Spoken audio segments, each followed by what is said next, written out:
பாதையே தெரியலன்றதுக்காக ஸ்தோத்திரம் பண்ணிக்கோ.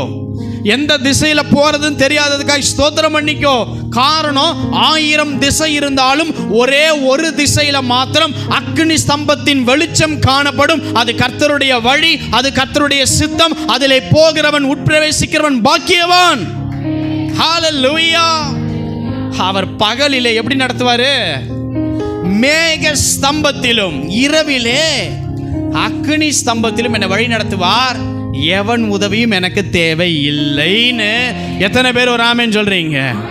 யாரும் நான் நடக்க வேண்டிய வழியில வந்து ஒரு வெளிச்சத்தை கொண்டு வந்து இப்படி போ அப்படி போ இப்படி போன்னு கைட் பண்ற இனி தேவை கிடையாது. காரணம், என்னை உருவாக்கின கர்த்தர் நான் எந்த பாதையிலே நடக்க வேண்டும் என்பது தீர்மானித்த தேவனுடைய பிரசன்னத்தின் மகிமை ஆல்ரெடி நான் போக வேண்டிய பாதையில வந்துருச்சு.